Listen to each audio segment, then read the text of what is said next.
பிதாவே ஆராதிக்கின்றோம், இயேசுவே ஆர்ப்பரிக்கின்றோம், ஆவியானவரே அன்பு செய்கின் சொல்லுங்கப்படியே எங்கள் ஆவியானவரே அன்பு செய்கின்றோம்.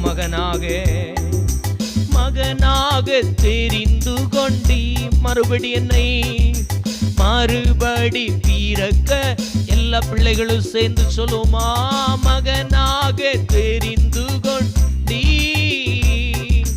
மறுபடி பிறக்க ஆவியானவரே ராஜாக்களும்